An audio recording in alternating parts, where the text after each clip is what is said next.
আপনি কি জানেন, অনেক মানুষ নামাজ পড়ে, রোজা রাখে, দোয়া করে, তবুও জীবনে শান্তি পায় না।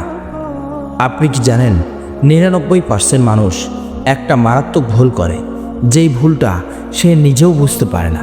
আজকের ভিডিওটা শেষ পর্যন্ত দেখুন, কারণ শেষ কথাটা হয়তো আপনার জীবন বদলে দিতে পারে। প্রশ্ন হলো, তাহলে ভুলটা কি? এই ভুলটা হলো, আমরা আল্লাহ তাআলাকে চাই, কিন্তু আল্লাহর মতো করে চাই না। আমরা চাই সমস্যা দূর হোক, কষ্ট শেষ হোক, রিজিক বাড়ুক, কিন্তু আমরা চাই না নিজেকে বদলাতে, গুনাহ ছাড়তে, আল্লাহর হুকুম মানতে। এটাই সেই ভুল যেটা 99% মানুষ করে। আপনি খেয়াল করে দেখবেন, একজন মানুষ বলে, আমি নামাজ পড়ি, তবুও আমার জীবন এলোমেলো কেন? আরেকজন বলে, আমি দোয়া করি, কিন্তু আল্লাহ তাআলা কবুল করেন না কেন? কিন্তু কেউ এটা জিজ্ঞেস করে না, আমি কি আল্লাহর আদেশ মানছি? আমরা চাই ফল, কিন্তু আমরা চাই না পরিবর্তন। আল্লাহ তাআলা কোরআনে বলেন, নিশ্চয়ই আল্লাহ তাআলা কোনো জাতির অবস্থা পরিবর্তন করেন না যতক্ষণ না তারা নিজেদের অবস্থা পরিবর্তন করে। অর্থাৎ আপনি বদলাবেন না, কিন্তু আল্লাহ তাআলা বদলে দিবেন।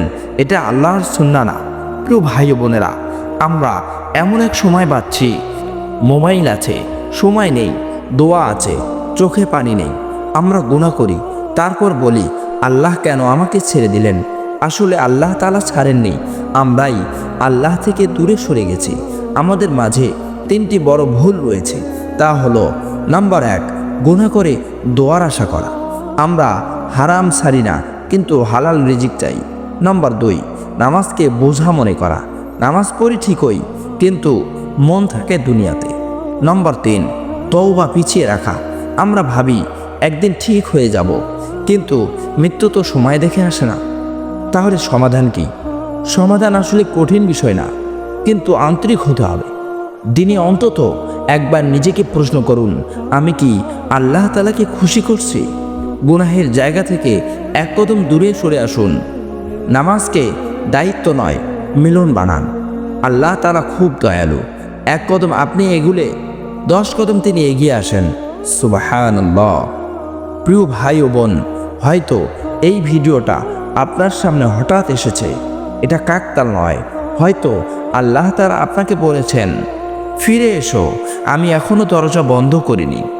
আর যদি আপনি সিদ্ধান্ত নেন এই ভুলটা আর করবেন না, তাহলে ইনশাআল্লাহ আপনার জীবন আগের মতো থাকবে না। প্রিয় দর্শক, ভিডিওতে যদি আপনার হৃদয়ে লাগে, নিজের জন্য দোয়া করুন। আর যদি কাউকে মনে পড়ে যার এই কথাগুলো শোনা দরকার, তাহলে তার সাথে শেয়ার করুন। আল্লাহ তাআলা আমাদের সবাইকে বোঝার তৌফিক দিন। আমিন।